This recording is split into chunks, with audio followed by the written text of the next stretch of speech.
70대 결국 고시원행. 노후 파산의 충격적 현실. 이 말을 듣는 것만으로도 마음이 묘하게 무거워지죠. 사실 요즘은 은퇴 준비를 제대로 못하거나 예기치 못한 상황에 휘말려 평생 모아둔 자산이 한순간에 사라져버리는 경우가 적지 않다고 해요. 아마 여러분 중에도 노후를 어떻게 준비해야 하나 하고 고민해본 분들 많으시죠? 실제로 최근 몇 년만 해도 고령자 고시원 거주가 점점 늘고 있다는 뉴스가 심심찮게 보도되고 있어요.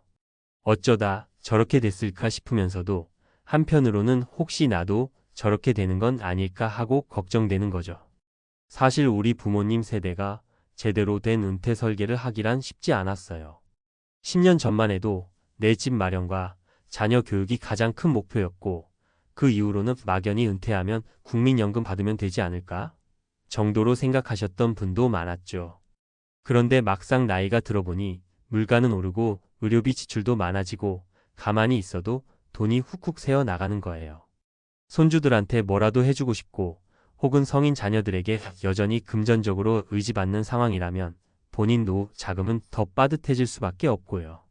오늘은 은퇴 후 삶이 생각처럼 녹록지 않아 결국 고시원으로 내몰린 세 분의 실제 사례를 들어보면서 우리에게 필요한 노후 준비가 무엇인지, 어떻게 하면 조금이라도 더 안전한 미래를 설계할 수 있을지 이야기를 나눠보려고 해요. 혹시 주변에 비슷한 상황에 놓이신 분들이나 아니면 아직 젊지만 미리 대비를 고민하는 분들이라면 함께 들어보시면 좋을 것 같아요. 1. 72세 김철수 가명 어르신의 이야기. 김철수 어르신 72세는 평생을 작은 공장에서 일하셨어요. 젊을 때부터 얼른 자식들 공부시키고 결혼시키고 나면 내 노후는 자연스럽게 안정되지 않을까 라는 기대감이 있었대요. 실제로 자녀분들이 어느 정도 잘 자라서 직장도 다니고 결혼도 했거든요. 그런데 문제는 그 이후에 생겼어요. 자녀 결혼 자금으로 무리한 대출. 남들은 집 사줄 때 나도 조금이라도 보태줘야 자식이 덜 힘들지 않겠나 하는 생각으로 대출을 내서 자녀의 전세 보증금을 마련해 준 거예요. 딱 그 시점에 부모님이 다니던 공장은 매출 부진으로 문을 닫았고 갑작스런 실업 상태에서 대출 이자를 갚기가 버거워졌죠. 간병 비용 문제.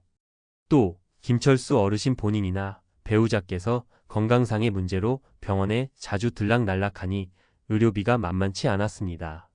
자녀분들은 맞벌이 부부로 늘 시간에 쫓기니 병원비와 생활비를 김철수 어르신이 대부분 해결해야 했어요. 결국 퇴직금으로 버티던 자금이 금세 바닥이 났고 연체가 시작된 거예요. 어쩔 수 없이 찾은 고시원. 그렇게 몇 달 뒤 집도 월세 보증금도 다 정리하고 가장 싼 고시원을 찾아 들어가게 됐다고 하세요. 한 달에 3,040만 원 정도면 방을 구할 수 있었으니까요.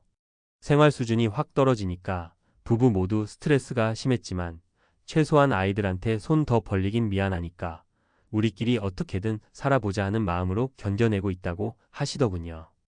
김철수 어르신의 이야기를 들으면서 가장 마음 아팠던 건 이분이 자식 뒷바라지를 누구보다 열심히 했고 노후에 대한 꿈도 크게 있지 않았지만 그래도 평범하게 그냥 남들처럼 사는 게 목표였다는 점이에요. 자식들을 위해 희생하다 보니 본인 노후가 전혀 준비되지 못했다는 거죠. 2. 68세 박영자 가명 아주머니의 이야기. 이번에는 조금 다른 경우예요. 박영자 아주머니 68세는 평생 가게를 운영하며 정말 성실하게 살아오셨다고 해요. 포장마차로 시작해서 조그마한 분식집까지 키워내셨던 분이죠. 그런데 나이가 들수록 서서 하는 일이 힘들어져서 이제 정말 그만하고 편히 쉬자 하고 가게를 정리했는데 문제는 바로 빈손이 됐다는 거예요. 가게 정리 후 남은 빚. 가게를 오래 하긴 했지만 임차료와 재료비, 또 폐업 정리 비용 등이 만만치 않다 보니 실상 정리 후 남은 목돈이 거의 없었대요. 차라리 장사를 더 하면서 조금씩 저축을 했어야 했나 싶지만 몸이 도저히 버텨주지 않았고요. 요양시설은 엄두도 못 내. 주변에서 연세도 있고 힘들면 요양시설이나 실버타운 같은 데 들어가면 어때요? 라고 권했지만 실제로 그런 시설들은 입소 비용이 엄청나고 매달 관리비도 만만치 않은 곳이 많잖아요. 박영자 아주머니 입장에서는 그 돈이면 내가 어떻게 평생 모아야 하는 건가 싶을 정도로 너무 큰 금액이었다고 해요. 결국 머무를 곳을 찾다 보니 입지나 시설 상태가 좀 안 좋아도 월세가 싼 고시원이 눈에 들어올 수밖에 없었다는 거죠. 감성적인 외로움. 실제로 아주머니 말씀 들어보니 돈도 돈이지만 진짜 외로운 게 힘들다고 하시더라고요. 가게 할 때는 사람들도 만나고 정신없이 살았는데 지금은 고시원 방에서 하루를 보내는 경우가 많으니 우울증이 오지 않을까 걱정도 되고요. 가끔 손님들이나 동네 사람들이 보고 싶다고 하시는 모습을 보면 참 안타까워요.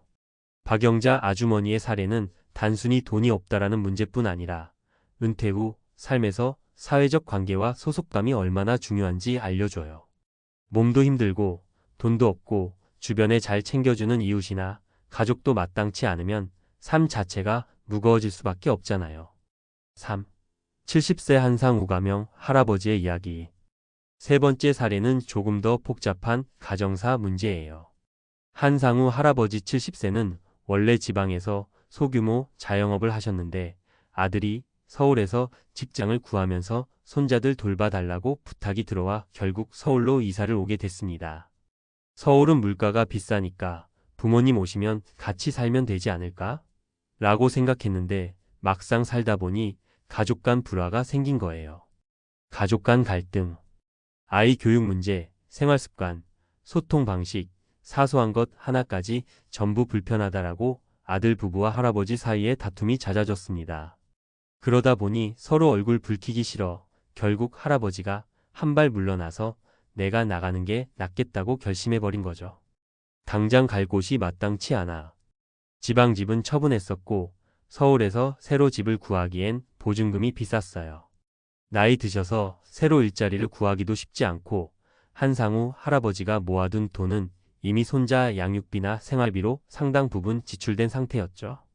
그래서 혹시나 하고 찾아본 게 고시원이었답니다.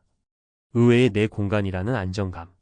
한상우 할아버지는 적어도 가족들한테 불편 끼치지 않고 내가 편하게 쉴 수 있는 곳이 생긴 것 같다며 스스로를 위로하셨대요. 물론 시설은 열악하고 여러 사람이 공동으로 화장실이나 주방을 쓰기 때문에 불편한 점도 많지만 적어도 심리적으로는 마음 편하다고 말씀하시더군요.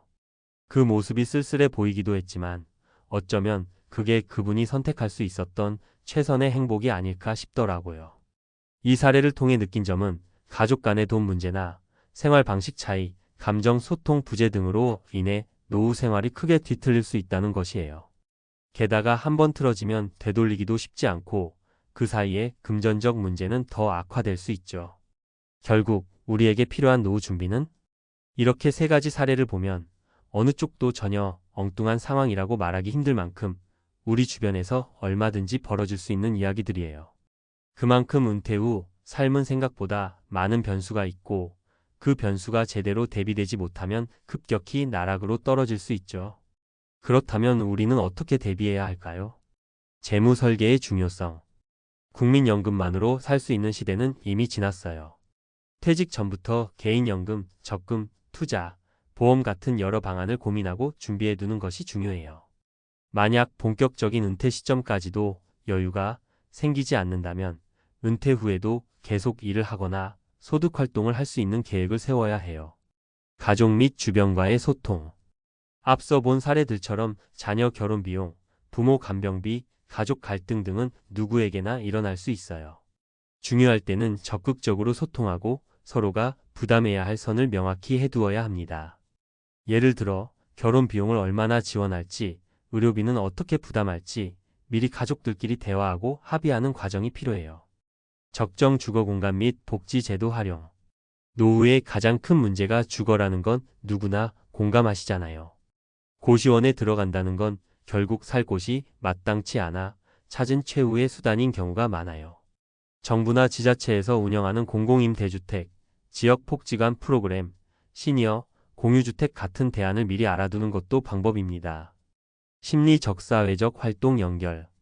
돈보다 중요한 게 때론 관계고 건강이잖아요. 아무리 수입이 줄어도 이웃이나 친구들, 그리고 동네 커뮤니티나 봉사활동 등을 통해 사회적 유대감을 유지하는 게 정말 중요해요. 그래야 우울감이나 외로움도 줄어들고 서로 정보를 공유하며 의지할 수도 있거든요. 지금 당장 내 상황이 어려운데 어쩌라고라고 생각하실 수도 있어요. 누구는 부모님 지원 없이도 완벽히 노후를 준비하는 것 같고, 또 누구는 높은 연봉에 탄탄한 퇴직금을 받을 것 같은데 현실은 그렇지 않은 분들이 훨씬 많거든요. 그래도 제일 중요한 건 언젠가 해야 할 준비라면 조금이라도 빨리 시작하는 것이에요. 사실 고령자 분들이 고시원에 거주하는 현실은 이미 여러 매체에서 다뤄지고 있지만 여전히 크게 달라지진 않았어요. 다만 우리가 이런 사례들을 접할 때마다 나는 이 부분에서 이런 위험이 있겠구나 하고 미리 점검해 볼 수 있다면, 그리고 더 나아가 가족들과 대화하거나 전문가와 상담해 볼 수 있다면 조금이라도 더 안전한 길을 찾게 되지 않을까요? 오늘은 70대 결국 고시원행, 노후 파산의 충격적 현실이라는 제목으로 시작했지만 이게 꼭 누군가의 남 이야기로만 그치지 않았으면 해요.